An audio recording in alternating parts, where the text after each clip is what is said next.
Gym ট্রেনারের সাথে পরকীয়া সম্পর্ক করতে গিয়ে ধরা খাওয়ার পর বেলার বড়লোক স্বামী তাকে বাড়ি থেকেই বের করে দেয়। বিশাল রাজপ্রাসাদ থেকে এক ধাক্কায় যেন সে ফুটপাথে এসে পড়ে। আর তার এই কর্মকাণ্ড দেখে তার মা বাবাও তাকে ঘরে তোলে না। কোটিপতি থেকে রাতারাতি নিঃস্ব হওয়ার পর তার জীবনে কি কি প্রতিবন্ধকতা আসে সেটাই দেখব আজকের গল্পে। গল্পের নাম কলমি বে।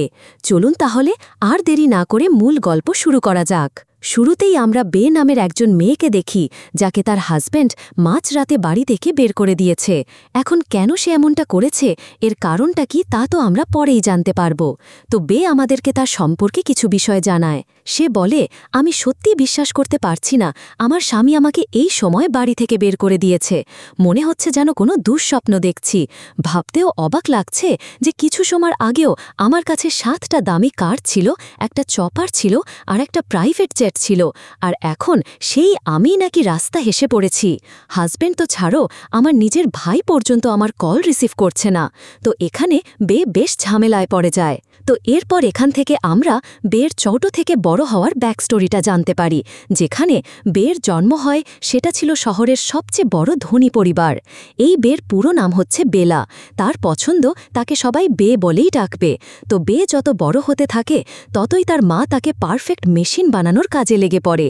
বে সব ছিল, ঘোড়া রেস করবে, কিন্তু তার মা তাকে বলতো এসব করা তার কাজ নয়, সে সবসময় একটা পুতুলের মতো থাকবে, আর এটাই তাকে মানায়। বের একটা ভাইও আছে যার নাম সামার। তার ভাইয়ের সাথে সে অনেকটা ক্লোজ, তবে তার মা বাবার সাথে নেই বললেই চলে। বে বড় হওয়ার পর তার মা গায়ত্রী তার পরিচয় করিয়ে দেয় আগাস্থিয়া নামের একজনের সাথে। সেও একটা ধনী পরিবারেরই ছেলে। তো গায়ত্রী বেকে বলে, দেখো বেলা, তোমার বাবা আর আমাদের পেছনে পড়ে আছে অনেক কেস। এরকম চলতে থাকলে আগামী বছর কিন্তু আমাদেরকে ফাইল করতে হবে ব্যাংকরাপ্টের। এখন একমাত্র তুমি আছো যে আগাস্তাকে বিয়ে করতে হবে। বেও তখন বাধ্য হয়ে তার মায়ের কথাই রাজি হয়। তো এরপর দেখা যায় একটা পার্টিতে সে আগাস্তার সাথে ডান্সও করে। তো তারপর আমাদেরকে দেখানো হয় বে স্কুলের পর বিজনেসের স্টাডিজ নিয়ে পড়ার অনেক শখ ছিল, তাই সে আগাস্তাকে ফলো করে নিউ ইয়র্ক চলে আসে, যেখানে সেও বিজনেস নিয়ে পড়াশোনা করছিল। তো সেখানেই বেকে বিয়ের জন্য প্রপোজ করে আগাস্থিয়া। বেও তখন রাজি হয়ে যায় বিয়ে করতে, কারণ সে তো অপেক্ষাই করছিল এটার জন্য। তো এরপর বে আর আগাস্থিয়ার রাজকীয়ভাবে বিয়ে সম্পন্ন হয়। তার সাথে বের ফ্যামিলি মধ্যবিত্ত হওয়া থেকে বেঁচে যায়, আর সামার এবং আগাস্থিয়াও বিজনেস পার্টনার হয়ে যায়।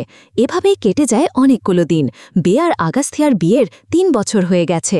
বে বলে, বিয়ের শুরুটা খুশির সাথে তো হয় ঠিকই, কিন্তু পরে ধীরে ধীরে তা জঘন্য হতে থাকে। প্রতি সকালেরই শুরু হয় তার একাকিত্বের সাথে। সে বলতে থাকে, এরপর থেকে আমি নিজেকে নিজেই ভালো রাখার চেষ্টা করার সাথে শুরু করতাম আমার সকাল। তো দেখা যায় বে ঘুম থেকেই তার সব স্টাফদেরকে গুড মর্নিং বলে। তারপর খাবার টেবিলে বসে, সেখানে কিছুক্ষণ সে ভিডিও দেখে আর খাবারের ছবি তুলে সোশ্যাল মিডিয়াতে পোস্ট করে। আর সকালের কাজ শেষ করে এরপর বে আগাস্তার সাথে কথা বলতে আসে আর তাকে বলে, আমার বার্থডেতে তুমি থাকবে না? এইভাবে কত চলবে? তুমি আমাকে একটু তো সময় দিবে নাকি? কি আগাস্থা অর্থাৎ এগি বলে, আমার কাজ আছে এখন, ইলন মাস্ককে আর না করতে পারবো না মিটিংয়ের জন্য। এটা শুনে বে বলে, ও আর আমাকে করা যায়? এগি বলে, না, আমি শুধু তোমাকে বোঝাতে চাইছি আমার জন্য কাজটা খুব গুরুত্বপূর্ণ। আর শোনো, তুমি এই কার্ডটা নাও, যত খুশি কেনাকাটা আর ঘোরাফেরা করতে পারো, কোনো সমস্যা নেই। বে তখন বলে, এগি, সবকিছু টাকা দিয়ে কেনা যায় না, তুমি আমার কথা কেন বুঝতে চাইছো না? আমি খুব একা ফিল করি সব সময়, তুমি আমাকে একটুও সময় দাও না। কিন্তু দেখা যায় এগি তার এসব কোনো কথারই পাত্তা দেয় না, শুধু তার হাতে কার্ডটা দিয়ে সেখান থেকে চলে যায়। পরের দিন জিমে গিয়ে বের সাথে দেখা হয় তার ট্রেনার প্রিন্সের। বে তখন প্রিন্সকে প্রথম দেখাতেই পছন্দ করে ফেলে। প্রিন্সও বেকে নিয়ে অনেক প্রশংসা করে, যার দরুন বে এতদিন পর কারো কাছে এত ইম্পর্টেন্স পেয়ে নিজেকে কন্ট্রোল করতে পারে না, আর এই কারণে সে প্রিন্সের সাথে রিলেশনশিপে চলে যায়। আর এভাবেই চলতে চলতে চলে আসে আজকের রাত, যেই রাতে ছিল এগির বিজনেস পার্টি। সেখানে এগি তার কয়েকজন ক্লায়েন্টের সাথে পরিচয় করায় বেকে। এগি তখন নিজের পরিবারকে আদর্শ পরিবার বলে পরিচয় করিয়ে দেয়। তবে কিছুক্ষণ পরেই আবার এগি একরকম অপমান করে বেকে, যেন সে তার ক্লায়েন্টের থেকে দূরে থাকে, কারণ বে যখন তখন যা মনে আসছে তাই বলে দেয়। তো বেট তো এসব শুনে খুব মন খারাপ হয়, তাই সে অনেক বেশি ড্রিঙ্ক করতে শুরু করে। ওই সময় সে খেয়াল করে সেখানে তো প্রিন্সও আছে। অন্যদিকে এগি তার ক্লায়েন্টদেরকে প্রতিটা এরিয়া দেখাতে দেখাতে জিম রুমে এসে পড়ে, আর এখানে এসেই তো সে হয়ে যায়, কারণ সেখানে বে আর প্রিন্স ক্লোজ হয়েছিল, যা দেখে এগির ক্লায়েন্টরাও খুবই বিব্রতকর পরিস্থিতিতে পড়ে যায় এবং এই ডিলটা প্রায় ক্যান্সেলের পথে চলে যায়। আর তখন সাথে সাথে সাথে মিডিয়াও ছবি তুলে সেগুলো চারিদিকে ছড়িয়ে দেয়। সোশ্যাল মিডিয়াতেও অনেকভাবে ট্রোল হতে থাকে বে আর তার পরিবার। স্বাভাবিকভাবেই এগি তো রাগে একেবারে ফেটে পড়ে, আর তারপরই সে বেকে বাড়ি থেকে বের করে দেয়। এটাই হচ্ছে বেকে বাড়ি থেকে বের করার ব্যাকস্টোরি। তো যাই হোক, রাতে বৃষ্টিতে ভেজার পর বে এখন চলে আসে তার মায়ের বাড়িতে। সেখানে তার মা গায়ত্রীও অনেক কথা শোনায় তাকে, আর বলে চারিদিকে মুখ দেখানোর মতো অবস্থা নেই, তুমি যা করেছ তোমার জন্য আমাদের সব বিজনেস ডিল ক্যান্সেল হয়ে যাচ্ছে, আমরা তো পথে বসে যাব। বে তখন বলে, মা আমাকে প্লিজ সামার ভাইয়ের সাথে কথা বলতে দাও, তাহলে দেখবে সব ঠিক হয়ে যাবে, সে নিশ্চয়ই এগিকে মানিয়ে নেবে। গায়ত্রী তখন বলে, তার সাথে কথা বলে লাভ নেই, তুমি প্লিজ এখান থেকে চলে যাও। কিন্তু বে বলে, তাহলে আমাকে তারার কাছে দিয়ে এসো, সে আমার ভালো বন্ধু, আমাকে কিছু একটা হেল্প করবেই। তবে তারার কাছে আসার পরও দেখা যায় কোনো লাভই হয় না, তাকে এগি মানা করেছে সে যেন বেকে হেল্প না করে। তাই রাতের বেলায় বে রাস্তায় বসেছিল আর নিজে নিজেই ভাবছিল সে কি করল যে এত কিছু হয়ে গেল। তখনই প্রিন্স অনেকগুলো কল করে তাকে, কিন্তু বে তার কল রিসিভই করে না। তাই পরে বে তাকে কল করে বলে, আই এম সরি প্রিন্স, যা হলো এইসবের জন্য আমি অনেক বেশি দুঃখিত, আমাকে আমার ফ্যামিলি বের করে দিয়েছে, আমি জানি না আমি এখন কি করব। এসব শুনে প্রিন্স বলে, কি বলছো কি, এখন কোথায় আছো বলো, আমি আসছি। বে বলে, না প্লিজ তুমি এসো না, এখন তুমি আমার পরিবারকে চেনো না, তারা তোমার ক্যারিয়ার শেষ করে ফেলবে, তুমি তোমার কাজ করো আর আমি আমারটা দেখে নিব, আমাকে নিয়ে চিন্তা করতে হবে না। আর সামার ভাই সুয়েলে আছে, সে ফিরলেই আমি তার সাথে কথা বলবো, আর দেখো সব ঠিক করে নিব, তাই তুমি আর আমার সাথে যোগাযোগ করার চেষ্টা করো না, ভালো থাকো। এই বলে সে কল কেটে দেয়। এরপর বে তারাকে কল করে আর অনেক রিকোয়েস্ট করতে থাকে তার জন্য একটা কার থিয়ে দিতে, যাতে করে সে রাতটা অন্তত কারের মধ্যেই ঘুমাতে পারে। তারা তখন কার পাঠায় আর সেটার মধ্যে বসে বসেই বেত খাচ্ছিল আর অনেক কান্না করছিল। হুট করে তার জীবনটা একেবারে কেমন যেন হয়ে গেল, সে একদম নিঃস্ব হয়ে বসে আছে। তো ওই সময় দেখা যায় একটা পুলিশ অফিসার এসে ড্রিঙ্ক করার অপরাধে এবং গাড়ি চুরির অপরাধে তাকে থানায় নিয়ে যায়। তারা তাকে চোর ভেবেছে, কারণ গাড়ির কাগজপত্র তার কাছে ছিল না। তবে দেখা যায় জেলে বসেও খুব চিল ছিল বে। তো সেখানে একজন লোকের সাথে তার কথা হয়, তাকেও ঘর থেকে বের করে দিয়েছে তার ভাই। এসব শুনে বে বলে, আমারও তো একই কাহিনী ভাই, আমার স্বামী আর মা এই দুজনই আমাকে বের করে দিয়েছে, কেউই তাদের ঘরে আমাকে জায়গা দেয়নি। লোকটা তখন বলে, আমার মা বাবা বেঁচে থাকতে তো আমার দিকে কেউ আঙুলও তুলতে পারত না। এটা শুনে বে বলে, তাই নাকি, তাহলে তো ভাই তুমি সত্যিই খুব লাকি। এরপর পুলিশ অফিসার আসে আর বলে, সরি ম্যাডাম, আমাকে তারা ম্যাডাম বলেছেন, এটা চুরি করা গাড়ি নয়, সেজন্য আমরা আসলেই দুঃখিত, তবে ড্রিঙ্ক করার জন্য আপনাকে ফাইন দিতে হবে 10,000 টাকা। তখনই বে ওই লোকটাকে ছাড়িয়ে দেয় তার টাকা দিয়ে, আর বলে, আপনি গাড়ি রেখে দিন, বাকি টাকা গাড়ি নেওয়ার সময় দিয়ে যাবে। লোকটা তো তখন খুব খুশি হয় আর বাইরে এসে বেকে ট্যাক্সি পেতে হেল্প করে, কারণ বেকে কল করে প্রিন্স জানিয়েছে সামার তো মুম্বাই আছে, তার লোকেশন ট্রেস করে জানা গেছে, তাই প্রিন্স তাকে সেখানকার টিকিট দিয়ে দেয়। বে তখন সেই ট্যাক্সিতে করে খুব খুশি মনে চলে যায় তার ভাইয়ের সাথে দেখা করতে। তো এর পরেই বে চলে আসে মুম্বাই তাদের একটা হোটেলে। সেখানে যখন বে বলে যে সামার ভাইয়ের পাশের রুম আমাকে দিও, তখন তাকে ম্যানেজার জানায় সামার নাকি এখানে আসেনি। তাই এটা শুনে বেটার রুমে গিয়ে আগে ফ্রেশ হয়, আর পরে তাকে আর একটা সাইরা নামের মেয়ে স্টাফ এসে জানায়, ম্যাম আপনার কার্ড বন্ধ করে দেয়া হয়েছে, সেখান থেকে তো টাকা আসছে না, তাই আপনাকে যেতে হবে, এখানে থাকতে পারবেন না। বে তখন বলে, কিন্তু আমার কাছে তো ক্যাশ নেই, এই কিছু টাকা আছে, এখন আমি কি করব? তখন সায়রা দেখে বের কাছে খুব দামি একটা ব্যাগ আছে।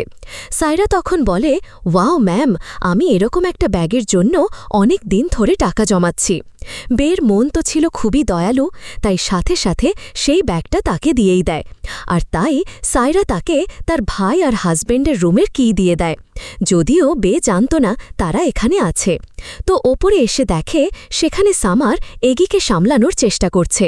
এগি তো রেগে ফায়ার হয়ে আছে, সে তো সব ছবি ডিলিট করতেই ব্যস্ত, বের কোনো অস্তিত্বই সে রাখবে না।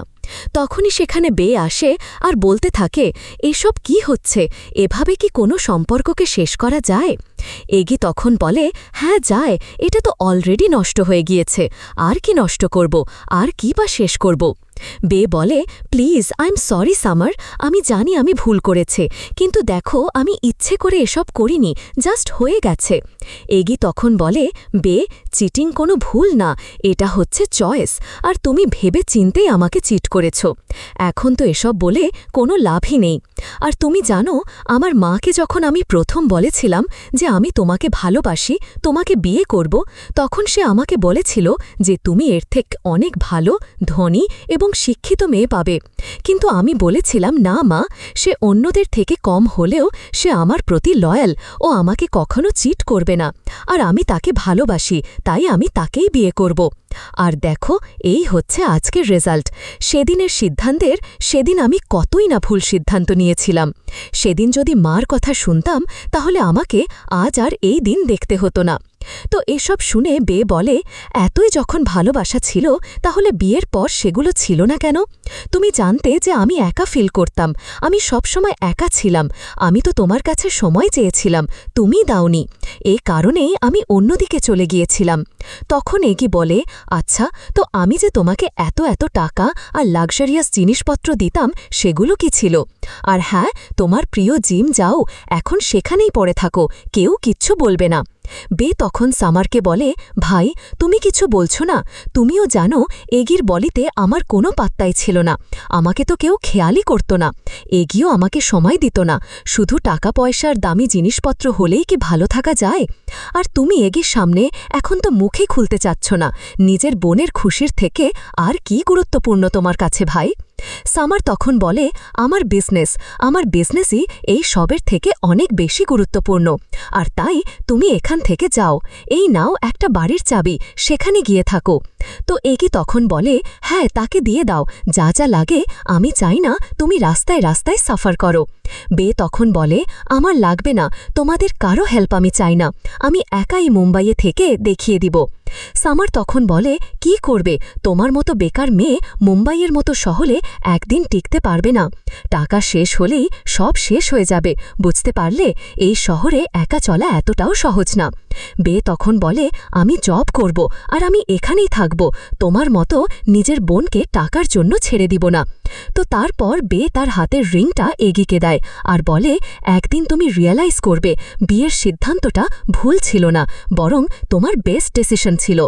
তো বে এখান থেকে যাওয়ার সময় তাকে সেখানকার অনেক স্টাফরাও হেল্প করতে চায়, কারণ তাদেরকে একসময় বে হেল্প করেছে। তবে বে বলে, আমি যা হেল্প করেছি তা তো ফেরত পাওয়ার আশায় করিনি, আমার ভালো লেগেছে তাই করেছি, তাই এখন তোমাদের আমাকে হেল্প করতে হবে না, তোমরা শুধু আমার জন্য প্রে করো, এটাই আমার জন্য অনেক। তো বিয়ের পর সায়রার সাথে একটা হোস্টেলে ওঠার জন্য অটোতে ওঠে। জীবনের প্রথম অটোতে চড়ে সে খুব অদ্ভুত ফিল করছিল। সে সেখানে সিট বেল্ট খুঁজছিল। তখন সায়রা বলে, এটা অটো, এখানে মানুষ এভাবেই চড়ে, আর তোমার হাতের রিং সেটাও তো তুমি দিয়ে আসলে, এখন কি বিক্রি করে হোস্টেলের রেন্ট দিবে বে? তখন একটা $100 নোট বের করে, যা সে নিউ ইয়র্কে থাকতে একটা জব করে পেয়েছিল, আর সেটা ছিল একটা প্যাঁচা পাখিকে সুস্থ করার জন্য। বে এই টাকাটা কখনো খরচ করবে না বলেই রেখে দিয়েছিল, তবে আজ বিপদের সময় সেটা সে ইউজ করে। হোস্টেলে আসার পর সায়রার সাথে সে অনেক জায়গায় কাজের জন্য সন্ধান করতে থাকে, কারণ বে বিভিন্ন বিষয়ে দক্ষ ছিল, উকিল থেকে শুরু করে ফ্যাশন বিষয় সব ব্যাপারেই সে অভিজ্ঞ ছিল। তবে দেখা যায় কোনো জায়গায় তার জব হচ্ছিল না, কোনো না কোনো কারণে। তাই আরেকবার রেন্ট দেওয়ার জন্য তার দামি একটা ব্যাগ বিক্রি করে দেয় সে। তো এভাবে চলতে থাকলে তো বের একটা একটা করে সব দামি ব্যাগ গুছিয়ে সেল করে দিতে হবে, আর সে তার ব্যাগগুলোকে খুব ভালোবাসে, তাই তার এখন অনেক কষ্ট হচ্ছিল। তো এরপর সায়রা তাকে বলে, কাল তুমি আমার সাথে একটা হোটেলে আসবে, সেখানে পার্ট টাইম জব করবে। তো রাতে তারা ড্রিঙ্ক করতে করতে একটা টিভি চ্যানেলে ইন্টারভিউ দেখছিল। চ্যানেলের নাম টিআরপি। তো এই চ্যানেলে যে একজন হোস্ট ইন্টারভিউ নেয় তাকে বে একদমই পছন্দ করে না, কারণ সে খুব মিথ্যাবাদী একজন লোক, সবসময় ভুল ভুল ইনফরমেশন দিয়ে মানুষকে লজ্জিত করে, যা একেবারেই উচিত কাজ নয়। তাই আজ নেশার ঘোরে বেই লোকটিকে নিয়ে খুব বড় বড় কথা বলে আর তার মুখোশটাই খুলে দেয়। আর এই ভিডিও তার একজন রুমমেট ভাইরাল করে দেয়। তো পরের দিনই দেখা যায় হোটেলে এই চ্যানেলের কোম্পানির ডিরেক্টর নীল এই ভিডিও দেখে, আর সে সেখানে বেটে দেখে বলে, তুমি ওই সময় নীল পুলে পড়ে যায় আর তার পানিতে খুব ভয় ছিল, তাই সে অল্প পানিতেও খুব ভয় পাচ্ছিল, ভাবছিল সে হয়তো এখনই ডুবে যাবে। তখনই তাকে এসে ধরে বে আর বলে, বাচ্চাদের মতো করছেন কেন, এখানে কেউ ডুববে না। নীল তখন বলে, আমি আসলে ভয় পাই। যাই হোক, তুমি কাল সকালে আমার অফিসে দেখা করবে, টিআরপিতে। বে তো এই নাম শুনেই সেখান থেকে মানা করে চলে যায়। নীল তখন বলে, তোমাকে আসতেই হবে, আমি অপেক্ষা করব। এদিকে তো সায়রা আর বে কত কিছু ভেবে বসে। সায়রা বলে, এখন যদি তোমাকে জেলে দিয়ে দেয় এইসব কথা বলার জন্য, তখন জেলে কিভাবে থাকবে? একে তো অল্প টাকায় এখনও তোমার জীবন চালানো শেখা হয়ে ওঠেনি, তার উপর সোজা জেল, এটা আবার তোমার স্বামী আর ভাই করছে না। তো বে তখন বলে, কি বলছো কি, না তারা এসব করবে না। পরে আবার বে ভাবে যদি করে থাকে তখন। যাই হোক, দৃশ্য পরিবর্তন হয় আর দেখা বে যে কথাগুলো বলেছিল ভিডিওতে সেটা চালু হয়ে যায় ওই হোস্ট সত্যাজিতের সামনে। এদিকে বে আসে নীলের অফিস রুমে। বে নীলকে আসতে দেখেই বলে, আচ্ছা সরি, আসলে ওই দিন বেশি খেয়ে নিয়েছিলাম, তো অতিরিক্ত ড্র্যাঙ্ক ছিলাম, তাই ওসব আজে বাজে কথা বলে ফেলেছি। তখন নীল বলে, আমি এর জন্যই তোমাকে ডেকে আনি, তুমি আমার সোশ্যাল মিডিয়া হ্যান্ডেল ম্যানেজ করে দেখো, আমি চাই তুমি এটা করো। তো প্রতিদিনের জন্য তাকে সে একটা জব দিয়েই দেয়, তার সোশ্যাল মিডিয়া হ্যান্ডেল করা, কারণ সে অলরেডি সোশ্যাল মিডিয়াতে অনেক বেশি ভাইরাল হয়ে গিয়েছিল, আর তাছাড়া তার এসব বিষয়ে অনেক নলেজও ছিল। যাই হোক, তো এই কথা শুনে বে তো অনেক বেশি খুশি হয়ে যায়, আপাতত সে একটা জব তো পেয়েছে। তো পরের দিনই দেখা যায় বে অনেক সেজে গুজে চলে আসে তার কাজে, আর এসেই প্রথমে তার পরিচয় হয় HR তামারার সাথে। তো আজ আবার টিআরপিতে সত্যজিৎ নয়না নামের একজন অভিনেত্রীকে নিয়ে আসে, তাকে না জানিয়ে তার পার্সোনাল বিষয় হঠাৎ করেই সে কথা বলতে শুরু করে অন ক্যামেরাতে। আর এই সব কথাবার্তা শুনে তো নয়না খুবই মন খারাপ করে আর অনেক রেগে মেগে সেখান থেকে চলেই যায়। তাই সত্যজিতের রিলেশনশিপ ছিল এই কোম্পানিরই আরেকজন এমপ্লয়ি হার্লিনের সাথে, তবে সে হার্লিনকে এমনভাবে কথা বলতো যেন সে হার্লিনকে শুধুই ইউজ করছে। এদিকে রাতের বেলা বে আর তার রুমমেট একটা পার্টি করে। তো তারা সবাই মিলে এখানে একটা গেম খেলা শুরু করে, যেখানে সবাইকে একটা করে গল্প বলতে হয়। তো ওখানে বে তার জীবনের একটা গল্প বলে, যেখানে সে তার পরিবারের অ্যাটেনশন পাওয়ার জন্য নিউ ইয়র্কে মদ চুরি করে ধরা খেয়েছিল, আর তখন তার জেল হয়েই যেত, তবে সামার এসে তাকে বাঁচিয়ে নেয়।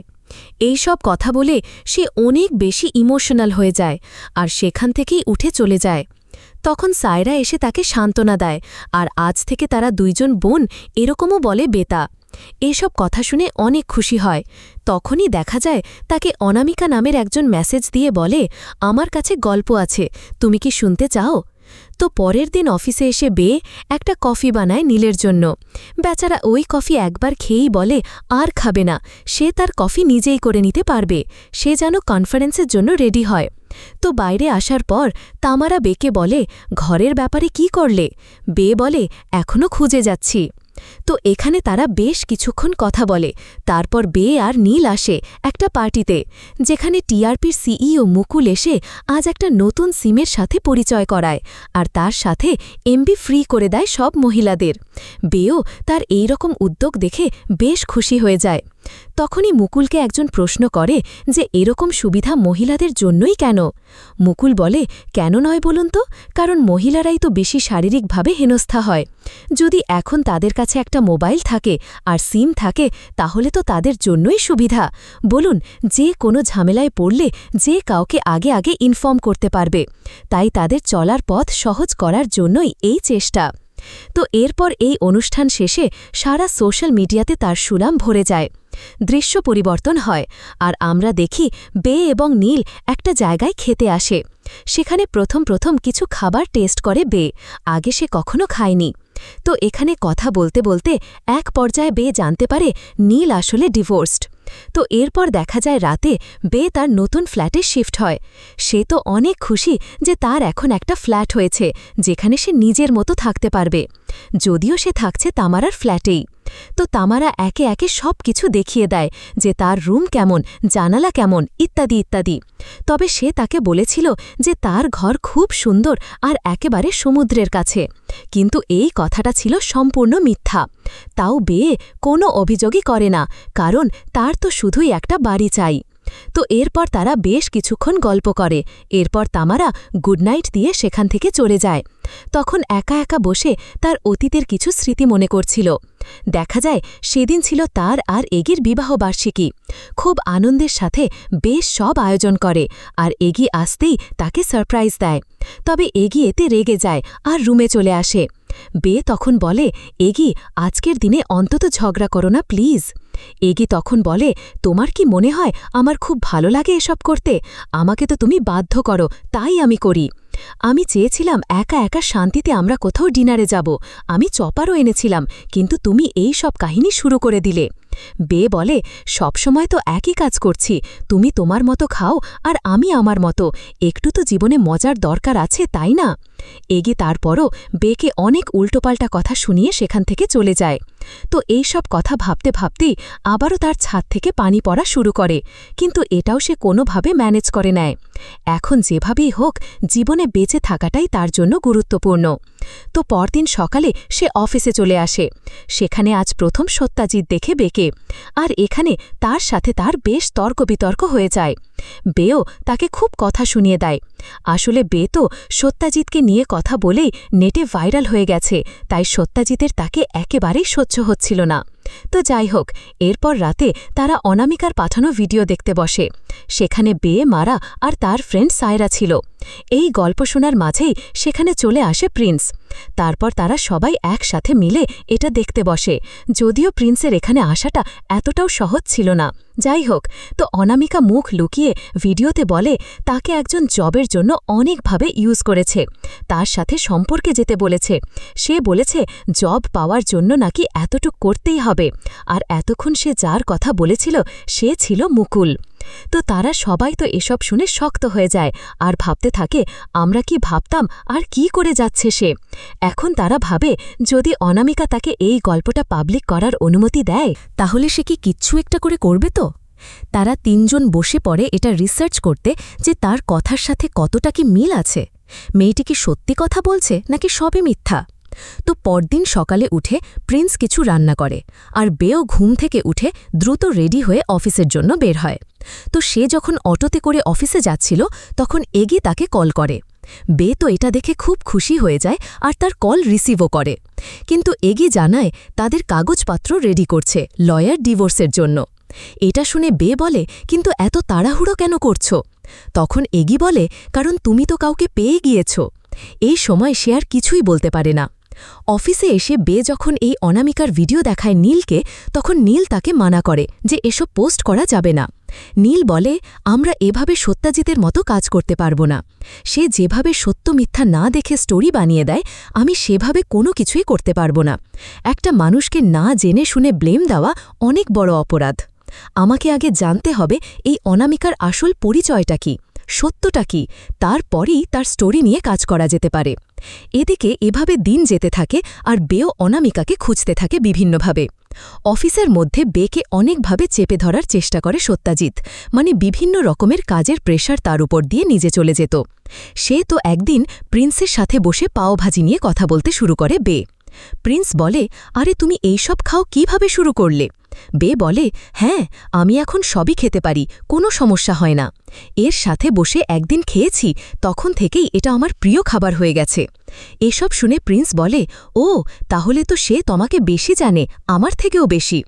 বে তখন বলে, আসলে আমাকে সবচেয়ে বেশি জানে আমার শয়তান বস।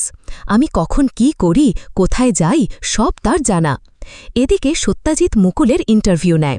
সেখানে মুকুল বলে, আসলে আমি আমাদের মা বোনকে সুযোগ দিতে চাই, তাদের জন্য কিছু করতে চাই। যেই কাজ আমি সিইও হয়ে পারিনি, সেই কাজ আমি রাজনীতিতে এসে তাদের ভাই হয়ে করতে পারছি। তো এইসব ইন্টারভিউ দেখার পর বে কখন নীলের সাথে কথা বলে যে সামনে কি করা যায়। এরপর নীলকে নিয়ে সে শপিং করতে যায়, কারণ তার এই একরকম বোরিং কালারের কাপড় দেখতে আর ভালো লাগছিল না। তো সারা মার্কেট খুঁজে খুঁজে বে তাকে কাপড় কিনে দেয়। একসাথে তারা অনেক মজা করে। এরপর বে আর নীল একটা মিটিং করে। মিটিং শেষে ফেরার সময় নীল অনেক প্রশংসা করে বেকে নিয়ে। এদিকে তামাইরা প্রিন্সকে পছন্দ করে ফেলে, যদিও সে তাকে বলতে পারছিল না, তবে মনে মনে সে তাকে বেশ পছন্দ করে। তো নিচে যখন নীল বেকে দিতে আসে তখন তারা হুট করে একে অপরের কাছাকাছি এসে যায়, আর এসব আবার ওপর থেকে দেখে নেয় প্রিন্স। বেচারার মনটাই ভেঙে যায়। সে কি ভেবেছিল আর কি হলো? বের কারণে তিনজন এখন একই টাইম মেশিনে চলছে। একদিকে প্রিন্স মন খারাপ করে আছে, অন্যদিকে এগিয়ে তার ছবি দেখে ড্রিঙ্ক করছে, আর এদিকে নতুন বয়ফ্রেন্ড নীল বেশ খুশিতে আছে। তো পরের দিন প্রিন্সকে এসে তামাইরা বলে, কি হয়েছে, তুমি কাল রাতে বাড়ি আসলে না যে, সব ঠিক আছে তো? প্রিন্স বলে, হ্যাঁ সব ঠিক আছে, সমস্যা নেই। এদিকে সাইরা বেকে বলে, তো কাকে আমরা ফলো করব, নেয়া নাকে? বে বলে, হ্যাঁ অবশ্যই তাকেই করব, কারণ সবগুলো দেখে তো এটাই মনে হচ্ছে যে সেই অনামিকা। তো এরপর বে আবারও সেই ভিডিওটা দেখে। তখন সেখানে সে মানিশের তৈরি শার্ট দেখে, যা দেখার পর বে বলে, এরকম ডিজাইনের মাত্র 7টা শার্ট মানিশ করেছে, তাই আমি যদি এই 7 জনের লিস্ট পাই তাহলেই আমরা বের করতে পারব। আর মানিশের সাথে আমার মায়ের খুব ভালো সম্পর্ক। তামাইরা তখন বলে, কিন্তু তোমার মা তো কলই ধরেন না। তো তারপর বে অনেক ভাবার পর একটা আইডিয়া পায় যে তার মা একটা ইভেন্টে আসবে, সেখানে গিয়েই সে তার সাথে দেখা করে কথা বলে নিবে। সেই মতোই তারা চলে আসে সেখানে। অনেক খোঁজাখুঁজি করার পর বে তার মাকে পেয়েও যায়, কিন্তু গায়ত্রী তো তাকে ইগনোর করে চলেই যাচ্ছিল।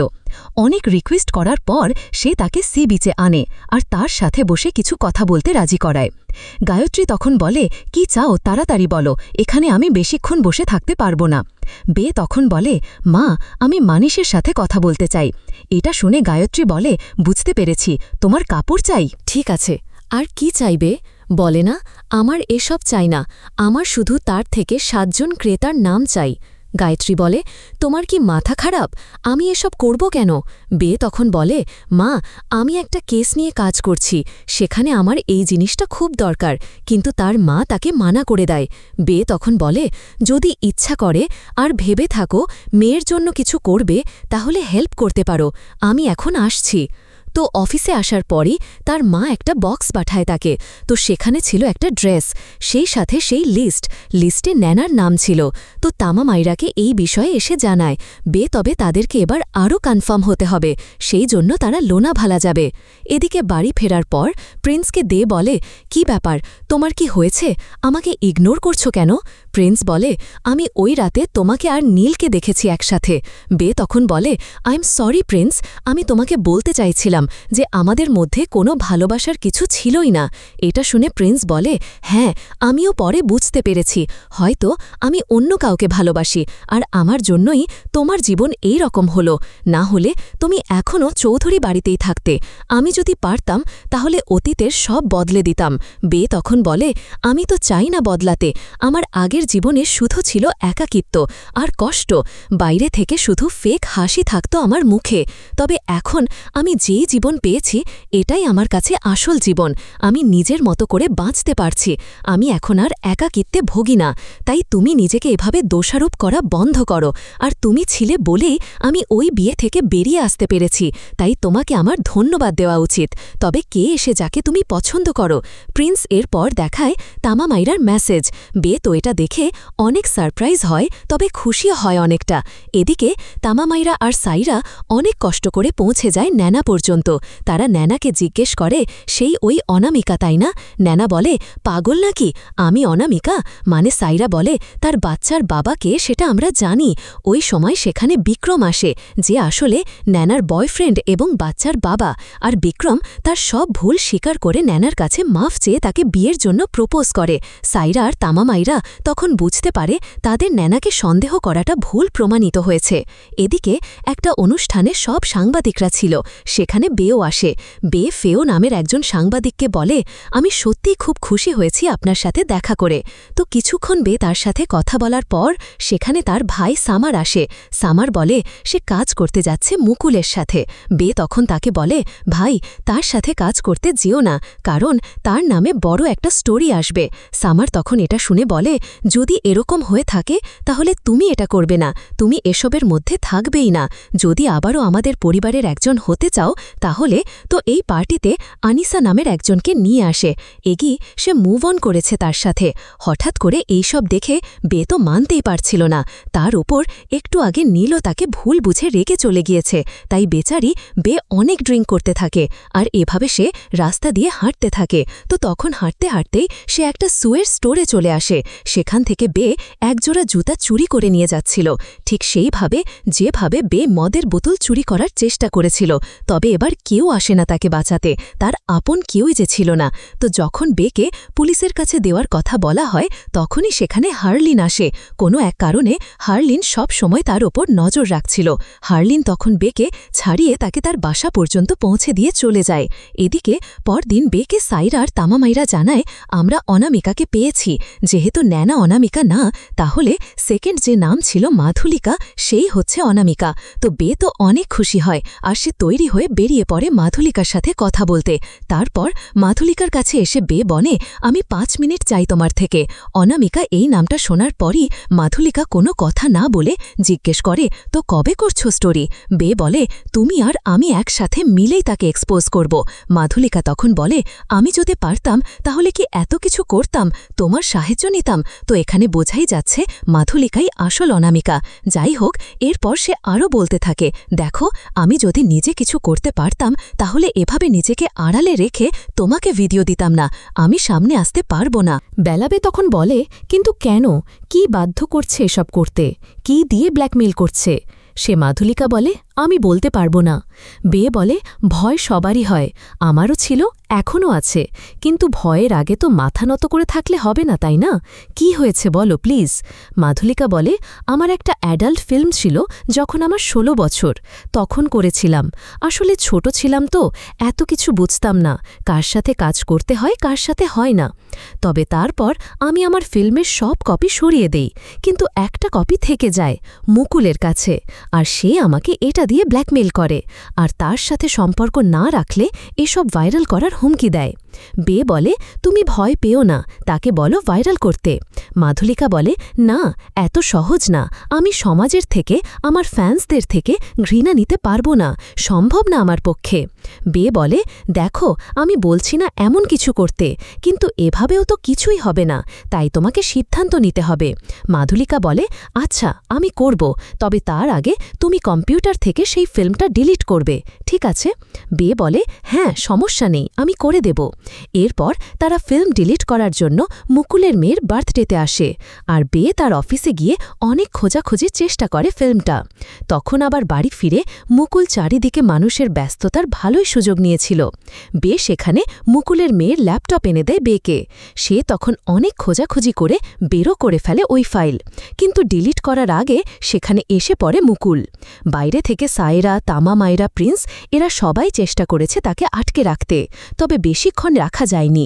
তো কোনো মতে বে সেখান থেকে চলে আসে আর সায়রাকে বকাবকি করে। যদি আর 2 মিনিট রাখতে পারত মুকুলকে ধরে তাহলে ফিল্মটা ডিলিট হয়ে যেত।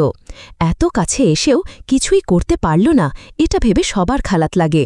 তবে বে এখানে কিছু ছবি তুলে আনে আর তাদেরকে বলে এখানে ফুল মুভি নেই, কয়েক সেকেন্ডের ক্লিপ দিয়ে সে ভয় দেখিয়ে এসেছে তাকে। আমাদেরকে মাধুলিকাকে কনভিন্স করতে হবে লাইভে সব বলতে। তো এরপর বে অনেক বোঝায় মাধুলিকাকে, আর মাধুলিকার বয়ফ্রেন্ডও তাকে বলে সে যেন ভয় না পায়। এরপর মাধুলিকা ফাইনালি লাইভে এসে মুকুলের সম্পর্কে সব সত্যি সত্যি বলে, যে সে কিভাবে মেয়েদেরকে করে। মুকুলের স্ত্রী এসব দেখে বলে, এই মেয়ে তো আমাদের বাসায় এসেছিল পার্টিতে, আর এসব করতেই তাহলে এসেছিল। মুকুল বলে, তুমি বিশ্বাস করো, এসব পলিটিক্সের খেলা, আমার রেপুটেশন খারাপ করার জন্য করছে এরা। অন্যদিকে এই ভিডিও দেখার পর এগি সামারকে অনেক কথা শোনায় আর বলে, তোমাকে যখন বে বলেছে, সাবধান করেছে এই নিয়ে, তাহলে সেটা শুনলে না কেন? কেন এই লোকের সাথে ডিল করতে গিয়েছিলে? আমরা তো এখন ইডিয়েট হয়ে গেলাম। বেকে আর ইডিয়েট বলতে আসবে না।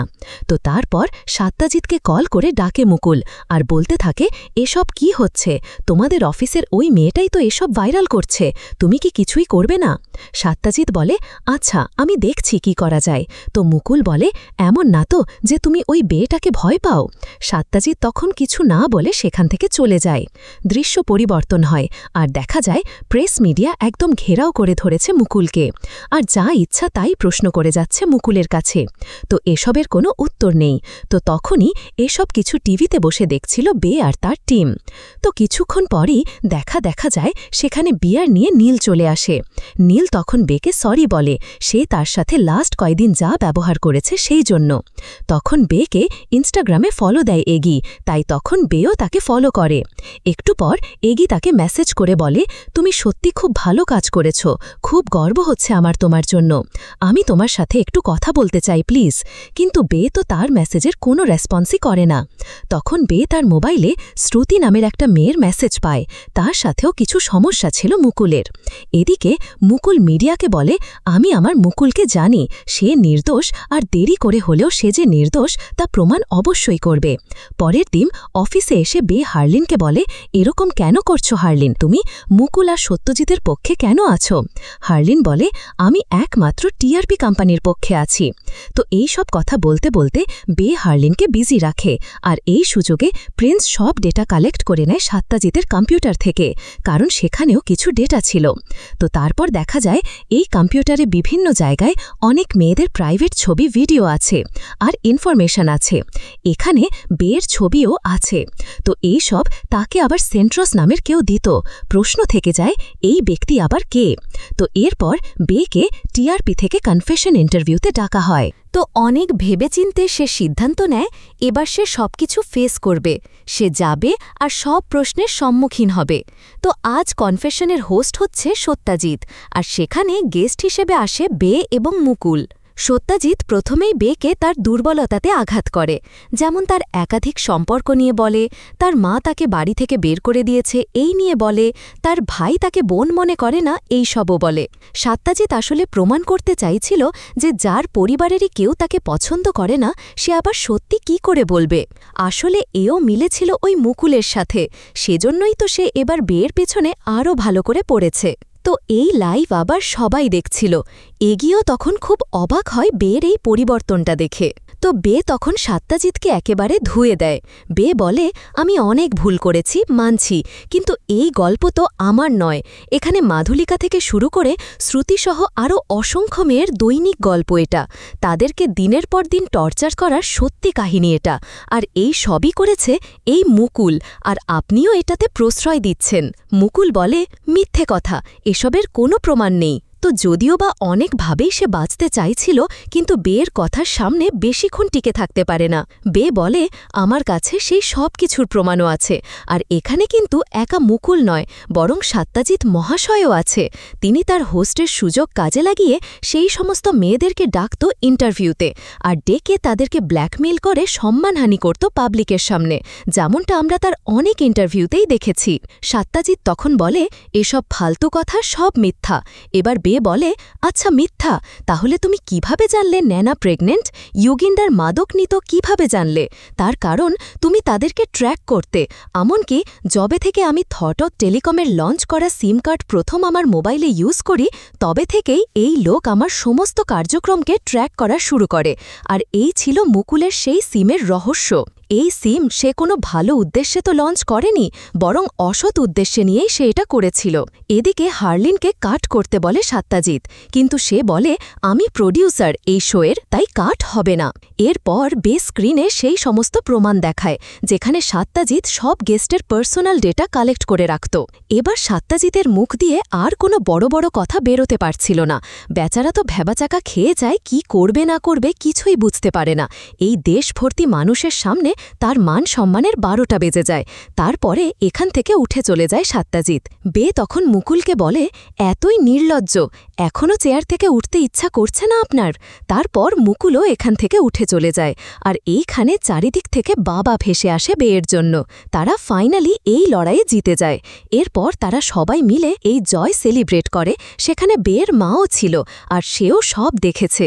বে তখন গায়ত্রীকে গিয়ে জড়িয়ে ধরে আর বলে, মা তুমি দেখেছ সব? গায়ত্রী বলে, হ্যাঁ আমি দেখেছি, আর আমি সত্যি আজ তোমাকে নিয়ে গর্বিত, আর সরি আমি যা যা করেছি তোমার সাথে সেই সব কিছুর জন্য। তো আজকে বে তো অনেক বেশি হ্যাপি। তো এরপরই চারিদিকে নিউজ হয়, আর বে আরও বেশি পপুলার হয়ে যায়। সবাই তার সাহসিকতার জন্য প্রশংসা করছিল। এদিকে গায়ত্রী এবার বাড়ি থেকে দূরে পাঠিয়ে দেয় সামারকে, আর তার বদলে বেকে আনার সিদ্ধান্ত নেয়। এদিকে নীলকে কনফেশনের হোস্ট করা হয়, আর তার কারণে বে তাদের এই কোম্পানিতে এসেছে বলে তাকেও ধন্যবাদ জানানো হয়। এরপর আজ একটা পার্টিতে নীল বেকে বলে, আমরা একটা শো শুরু করব, নাম হবে কল মি বে, সেখানে তুমি হোস্ট করবে আর আমি প্রডিউসার হব। এরপর সে আরও বলে, আমরা ইনভেস্টিগেশনের স্টোরির কাজ করি, কারণ আর একটা ইনভেস্টিগেশন তো অসম্পূর্ণই রয়ে গিয়েছে। ওই যে সেন্টার্সের রহস্যটা কি সেটাও তো জানতে হবে। নীল তখন বলে, আচ্ছা ঠিক আছে, এটাও আমরা করব। তো এরপরই নীল তাকে প্রপোজ করে তাদের একটা নতুন শুরু করার জন্য। তবে এই নতুন শুরুর আগেই সেখানে এগিয়েও চলে আসে চপার নিয়ে, আর এসেই সে তাদের বিয়ের রিংটা দিয়ে হাঁটু গেড়ে বেকে আবারও ফিরে আসার জন্য রিকোয়েস্ট করে। বে তখন কিচ্ছু না বলে কনফিউজড হয়ে তাকিয়ে থাকে। আর এরই সাথে এই গল্পটাও এখানেই শেষ হয়। আর এর শেষটা দেখে ভালো করেই বোঝা যাচ্ছে যে এই গল্পের সেকেন্ড সিজন আসবে, আর সেখানেই হয়তো দেখা যাবে যে বে এরপর কি করবে। সে কি আবারও এগির কাছে ফিরে যাবে, নাকি নীলকেই তার জীবনের সঙ্গী হিসেবে বেছে নিবে? আর সেই সেন্ট্রালের রহস্যটাই বাকি। এই সবই আমরা এর পরবর্তী সিজনেই দেখতে পাব। আর এর পরবর্তী সিজন যখনই আসবে আমি সেটা আপনাদের জন্য এক্সপ্লেন করার চেষ্টা করব। যাই হোক, তো বেলার এই জীবনের গল্প আপনাদের কাছে কেমন লেগেছে সেটা অবশ্যই আমাদেরকে কমেন্ট করে জানাবেন। যদি এতটুকু ভালো লেগে থাকে তাহলে একটি লাইক দিয়ে যাবেন। আর হ্যাঁ, আমাদের এই চ্যানেলে কিন্তু প্রতিনিয়তই নতুন নতুন ভিডিও আপলোড করা হয়। সেই সব ভিডিওর আপডেট পেতে আমাদের চ্যানেলটিকে সাবস্ক্রাইব করে বেল আইকনে অল দিয়ে রাখতে কিন্তু ভুলবেন না। সেই পর্যন্ত সবাই ভালো থাকবেন আর আমাদের চ্যানেলের সাথেই থাকবেন। ধন্যবাদ।